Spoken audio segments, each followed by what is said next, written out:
Hello everyone, welcome to mobile বাজ। আজকে আমি কথা বলবো ইনফিনিক্সের লঞ্চ হওয়া নতুন একটি স্মার্টফোন ইনফিনিক্স হট 40i এই স্মার্টফোনটি বাংলাদেশ মার্কেটে লঞ্চ হয়ে গেল। এই স্মার্টফোনটি 8GB 128GB ভেরিয়েন্টে লঞ্চ হয়েছে, আর যেটির দাম রাখা হয়েছে 13,999 টাকা। তো 13,999 টাকা এই স্মার্টফোনটি আমাদের কাছে কতটা ভ্যালু ফর মানি এবং এই স্মার্টফোনটি বাজেট অনুযায়ী কেমন, পুরো ভিডিওতে সেটি নিয়ে আলোচনা করব।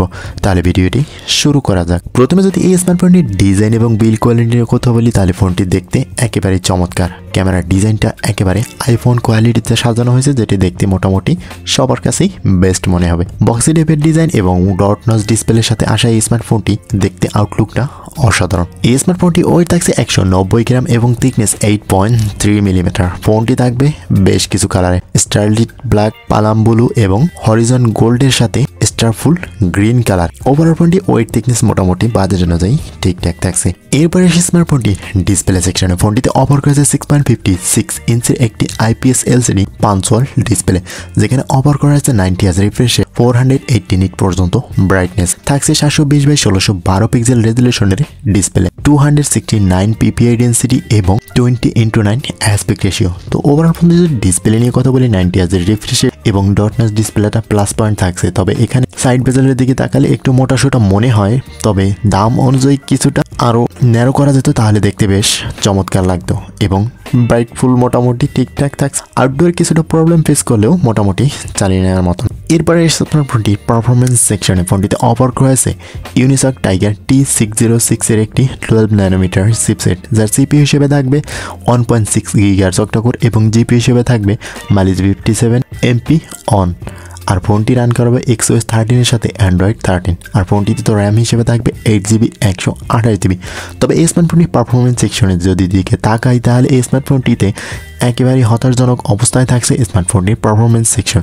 শুধু 8GB 128GB র্যামের বদলি আর যাগুলো থাকছে সবগুলোই কেমন জানি নড়বড়ে, এবং স্মার্টফোনটির চিপসেটটা একেবারেই দুর্বল। এরপরে স্মার্টফোনটি ক্যামেরা সেকশনে ফোনটিতে অফার করা হয়েছে 50 মেগাপিক্সেল মেইন ক্যামেরার সাথে একটি 0.8 মেগাপিক্সেল অ্যাক্সিলারি লেন্স। ফোনটির ফ্রন্ট ফেসিংয়ে থাকছে একটি 32 মেগাপিক্সেলের সেলফি শুটার।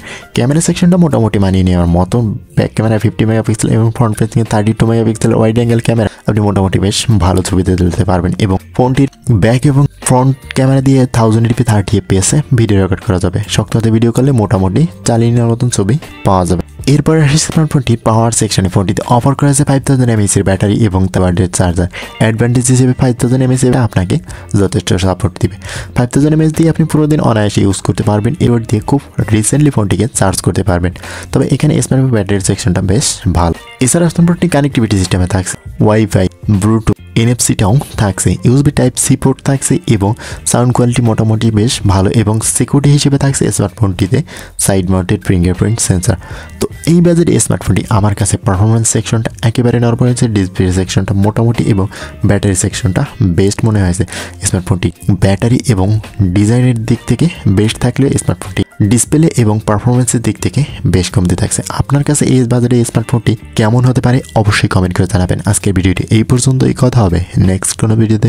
ততক্ষণ পর্যন্ত ভালো থাকবেন, সুস্থ থাকবেন, আল্লাহ হাফেজ।